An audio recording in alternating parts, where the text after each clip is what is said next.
Ayan, sa mga nagtatanong dyan kung paano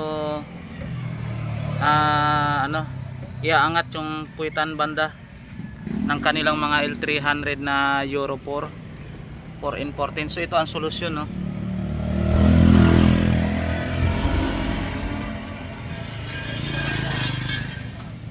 Yan, so ano yan, more or less 4,000.